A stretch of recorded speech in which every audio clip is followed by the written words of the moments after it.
The most important moment in women's basketball history is now, and getting a collective bargaining agreement right is the most important thing. Terri Jackson is here. She is ensuring that that happens. Locked On Women's Basketball starts now.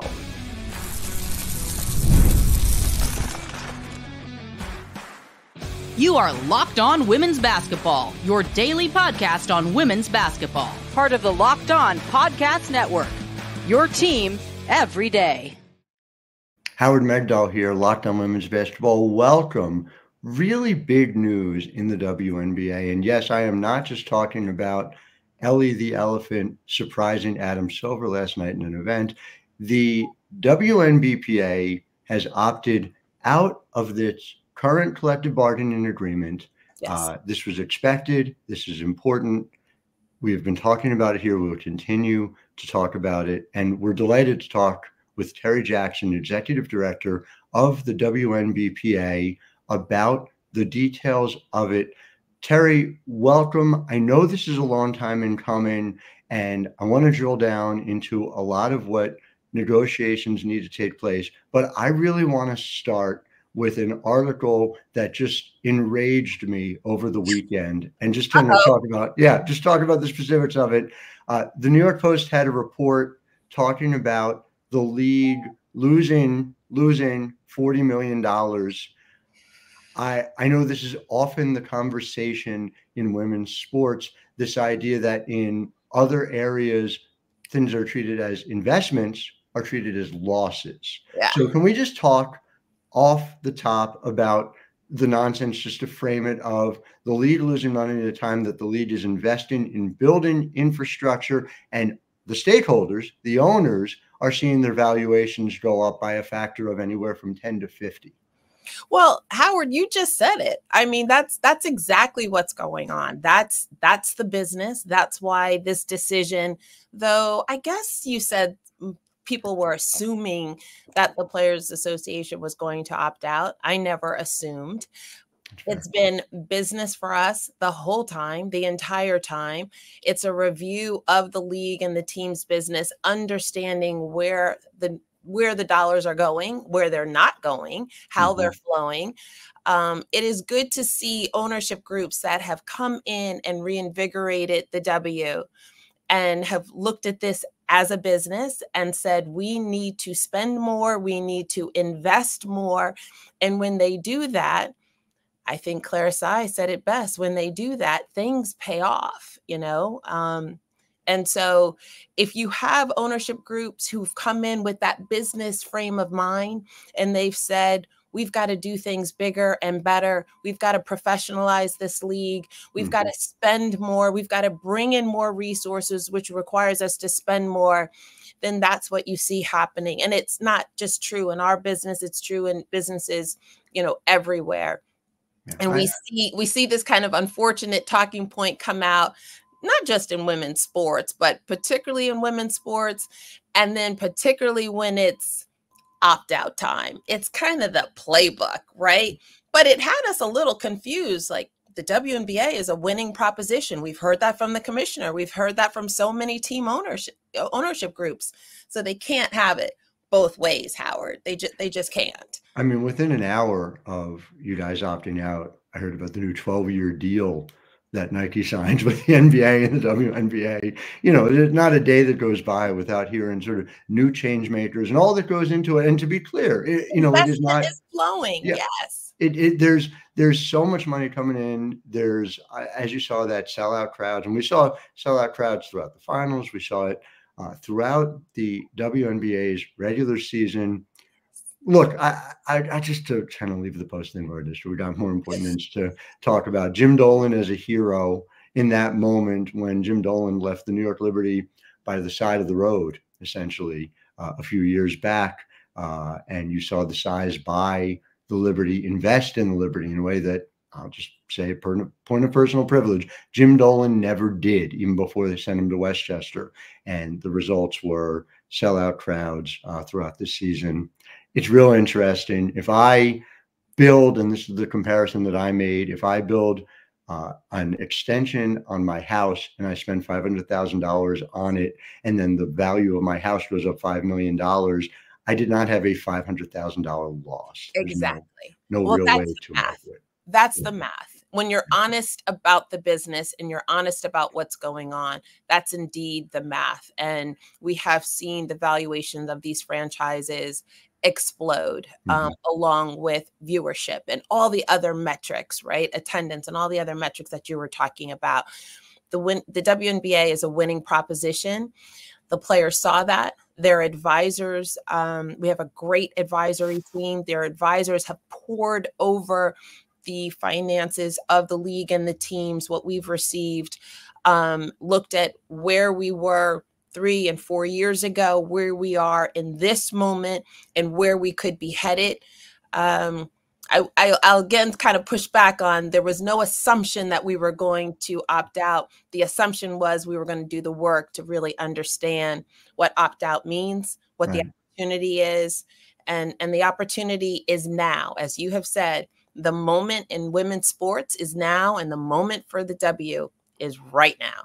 I will say, so an assumption would not be the fair word to use, but here's what I will say. And we've been through this, not our first go around with the CBA that we're covering. When we think about what the world of women's sports was, and the WNBA specifically, in January 2020, when that last agreement was signed, it is a different stratosphere economically. And Absolutely. So figuring out how and what the fair thing, and we'll talk more about this in segment 2, but what is a fair share, part of it comes from making sure that there's full transparency. So getting into that is something significant and a critical part of that conversation. I know that you are having and are going to continue to have. But I want to start at the top by outlining the key moments, the key parts of what you were looking to negotiate. And so I'm just going to take it through what you put out yesterday, and then we're going to drill into them.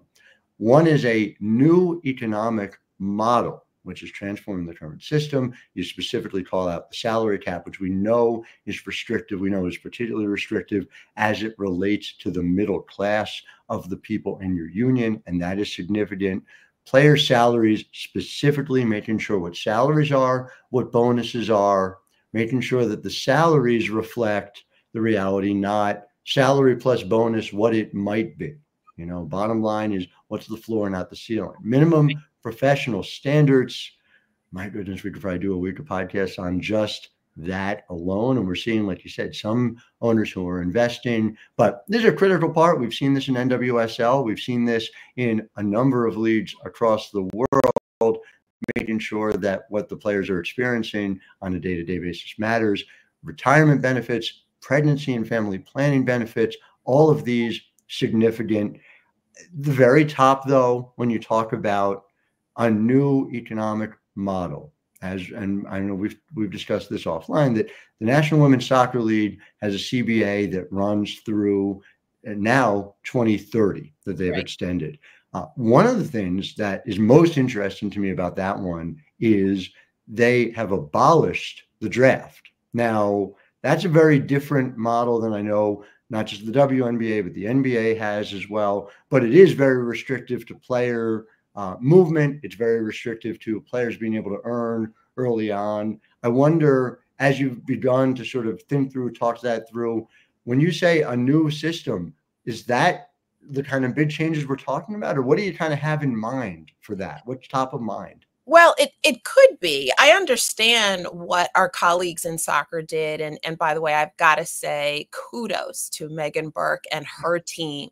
They did an outstanding job. And what we all always talk about in sports on the player side of the house is, you know, you've got to make big wins and you've got to keep pushing us forward. And then when it's the next person's, you know, the next organization's turn to go forward, they've got to make big wins. And so what Megan and her team did was extraordinary. I mean, they pulled us all forward with that. And by doing that, they pulled us forward and had us look inward at our model and our systems and what we're doing. And they added some creative thinking to what could be next for us. I think it makes sense in soccer, and particularly the conversations that Megan was having with her counterparts. I think it makes sense to do the kinds of things that they did. And around the draft, I get it. I don't know if that's what's in store for us. I think, you know, when we say everything's on the table for conversation, we'll have the conversation. We'll talk inwardly as a group and see where consensus is. I think it really works and it made sense for them. Not sure that's what we need to do. May have to let them have that win and be unique in that way. Mm-hmm. But there's other things around, you know, freedom of movement and free agency that are very interesting to us. We look at this rookie scale and we look at the rookie contracts. They are very restrictive. We've got to talk about that.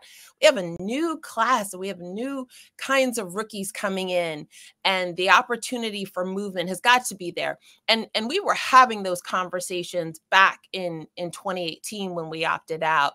But there was, Howard, you know, there was so much to fix in that old CBA and fix in this old model of business for the W. So we couldn't do everything, but now these are the kinds of things that are back on the table, and we have to think about. Our cap system is too hard. It's a hard cap, and it is crazy hard. There are no exceptions. And just to help, you know, folks understand what I'm talking about, a real easy example would be what we do for pregnant players. So previously under the old CBA, if you were out on leave, you got half of your salary, right? 50%. Now, under this current CBA, the 2020 CBA, you get all of your salary. Very proud of that. But there tends to be a negative impact, right? That flows from that because we're in this hard cap system. That salary counts against the cap. So what should be a benefit and a good thing is now trending as though it's creating a little bit of a negative thing and a negative environment. And so we want to eliminate that. We have to figure out ways to make this cap, if we're going to be in a cap system, big if we're going to be there, you know, it's got to be more flexible. It's just too rigid, and it makes it hard for the players, and I believe it makes it hard for the coaches and the GMs to do their job. And I'm sorry, Terry, go ahead. No, we know that there's agreement across some of the teams, many of the teams with us on that point. It's something I'm real interested to drill into. We're going to be back in segment 2 because there's a lot of things here that, and it was a phrase you used in the release talking about, you know, the extent to which building a new agreement that won't inhibit growth of the league. There's a lot of things that are wins for everyone. You touched on them. We're going to get back into some of those systems right after this. I'm with Terri Jackson, Executive Director, WNBPA, Howard Megdal here, Locked On Women's Basketball. But first, Locked On Women's Basketball brought to you by FanDuel. And FanDuel has an opportunity right now. You place your first $5 bet and you get $200 in bonus bets guaranteed. Now, you might be thinking, you know, my God, the WNBA isn't happening anymore. What do we do? But there is a league called the NBA that I know Terry knows a little something about. There's a player named Terri Jackson Jr., who's really one to watch. Do you know Jaron, or have you seen him play? You mean my son? Yeah, I know him. So make sure you go over to FanDuel.com. And again, any $5 bet, you get $200 in bonus bets guaranteed. And then you can check out the latest stats, view live play-by-play, and so much more at the same page where you place your bets, FanDuel.com. Again, that's another revenue area where you're seeing more and more on the NBA and WNBA side. Sure. And just to your point, right, about teams in season, teams are limited by having the lack of an injured list, for instance, having to go below 10 players to play at a clear disadvantage before a player can be signed for a hardship contract. The fact that in a league absent a G League, that means fundamentally players are just, in a lot of cases, standing around hoping for a 7-day contract. And these things are signed in ways that, forget that they're bad for the players. They are bad for the teams. They are bad for the league. They are bad for the product. And so as you talk about the restrictions being lifted on caps, how much can you also address in this CBA ways for that system of, you know, we're talking 144. Now we're talking 156 next year. We know we're really talking about more like between 135 and 140 this year because of the number of teams that had to be at 11. What can you do to make that in-season freedom of movement something that's a win for everyone? Yeah. So Howard, what do you think? Do you think we should be looking at expansion in ways of not just the teams? You talked about going from 144 to 156, hopefully, right? But also expanding the roster. Is that something? Yeah, I see the expression on your face. It's like it would seem like an automatic, right? It would seem like that has to be part of the conversation. Expansion can happen in a variety of ways, and it can happen in a variety of ways at the same time. I think it's something that we have to talk about. I know that there are conversations across the players, across our side having it.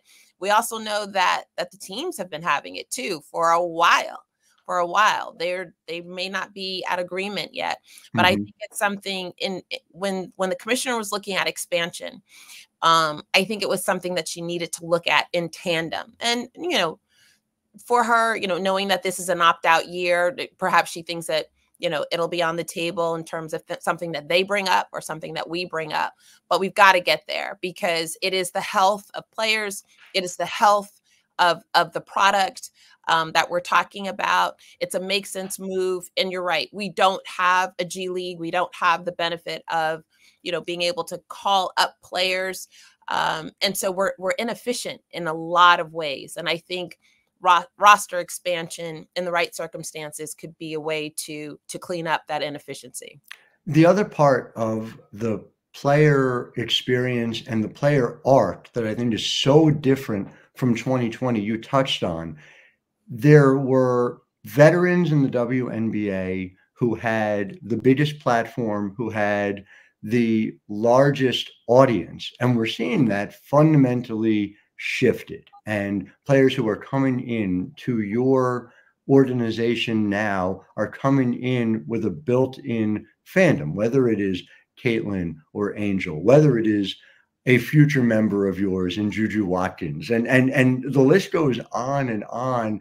And when you have that scenario, how do you go about making sure that players are fairly compensated? Is it doing away entirely with the rookie scale? Is there, a different way to go about doing it? I go back to NWSL. Trinity Rodman, before her 22nd birthday, signed a 4-year, $1.1 million contract with the Washington Spirit that would not have been possible under the current CBA. A lot of people still think that that was probably below market.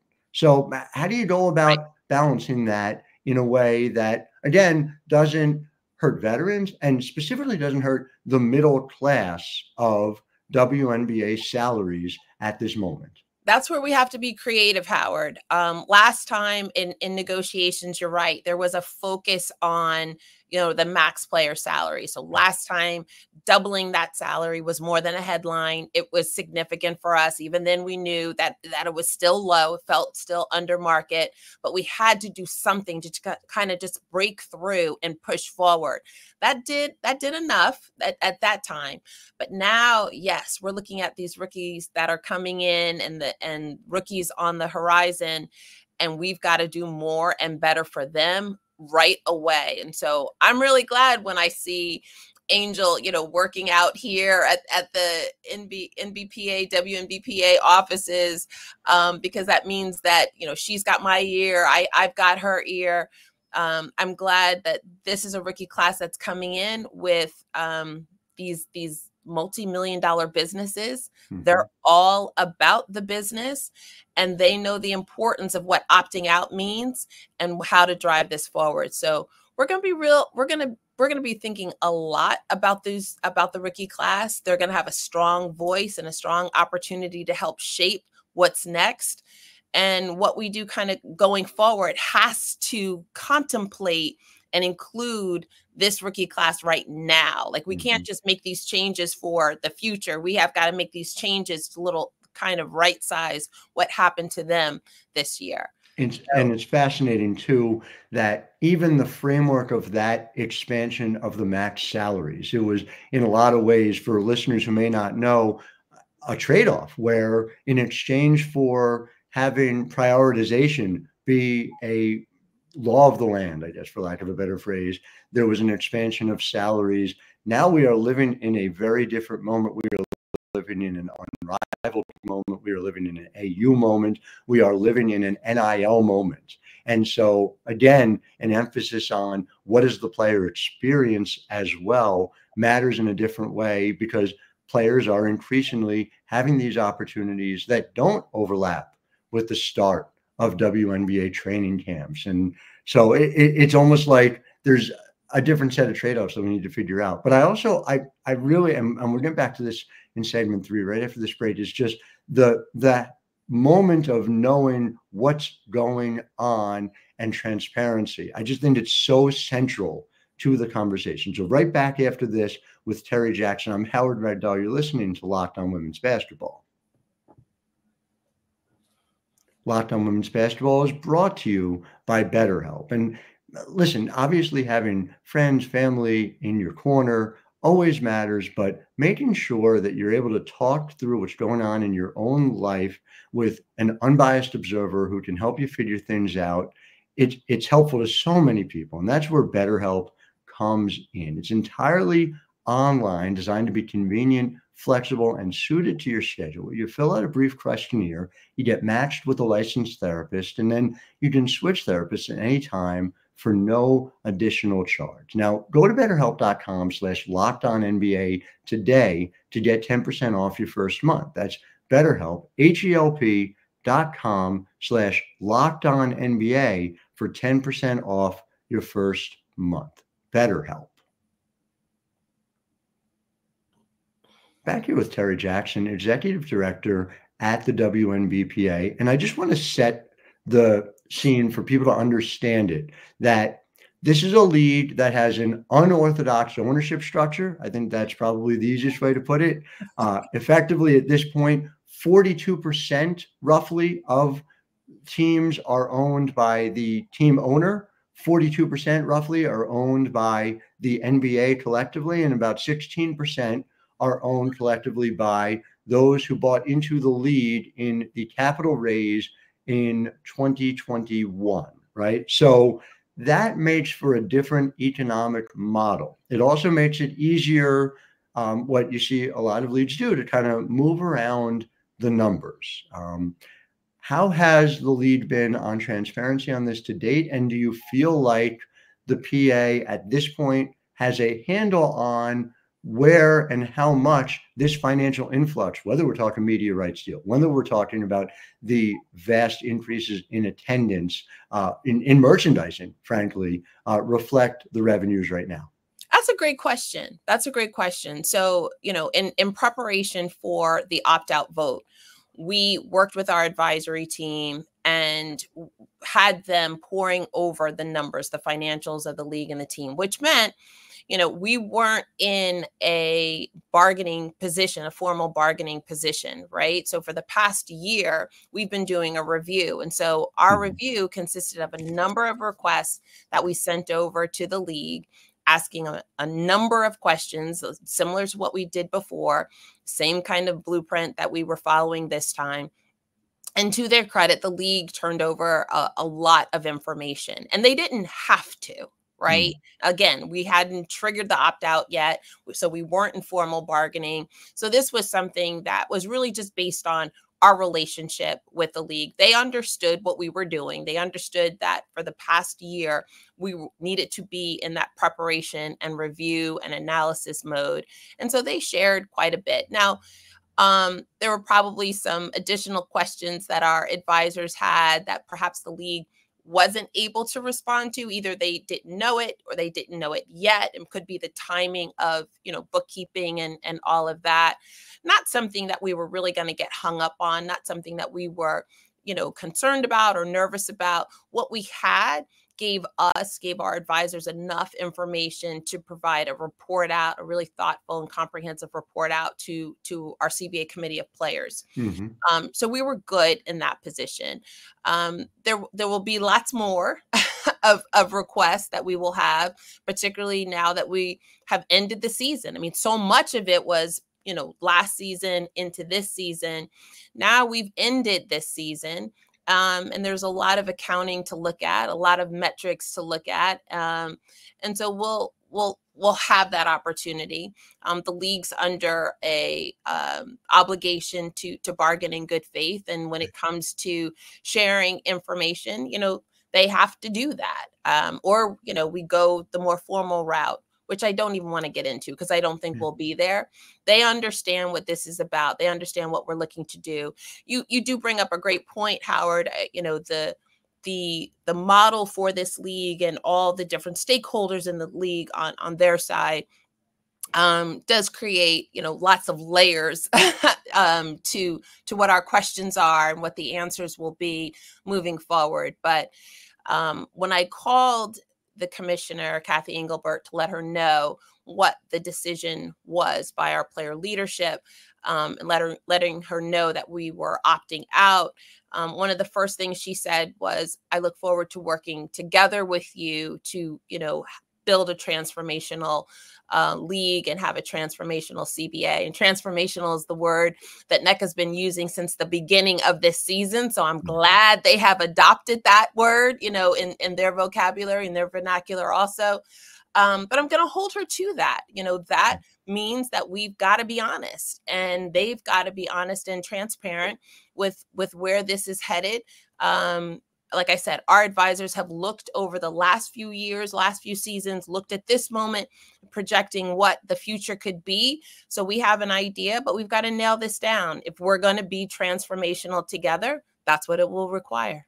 And the bottom line is that it is a moment unlike any other in the history of this league. And you and I have been through these before, and I've covered this a long time. So seeing that moment, seeing where the league is, where the PA is tremendously encouraging and exciting. But you're right, it's this moment, this opportunity not to be lost. So to hear that there is buy-in at the commissioner's level is not surprising to me, but it is still encouraging to see. But yes, we will continue to be reporting on this. We will be continuing to talk about this because of all the ways in which it matters. And Terri Jackson, I am grateful on what I know was a busy day for you, for the time that you have taken here to help our listeners learn more about it. I also want to thank our listeners for making us your first listen every day. Want to point out that LockedOnDaily.com now has daily newsletters on every single NBA team as well. Terri, I don't know if you follow the Memphis Grizzlies at all, but they have a newsletter as well. Is that a team of interest to you in particular? You know what? I get the privilege of rooting for every single player in the W. When I go to games, even a game 5 in this amazing season and these amazing finals, it's not tense for me. It is totally enjoyable. I'm rooting for everybody. Just make free throws and don't get hurt and have a great time. And the W did not disappoint. When it comes to the NBA, I'm in full mom mode for my son and the Memphis Grizzlies. Yes. I read a story about you seeing Jaren at a PA meeting, at an NBPA meeting, and having to not clap and not embarrass him, and being in full mom mode. And I felt that intensely. So yes. That's a true story. I'm glad you get to have that too. So thank you so much to you, to our listeners. We will be back with you tomorrow, as we are 6 days a week. Until then, I'm Howard Megdal, wishing all of you a wonderful Tuesday.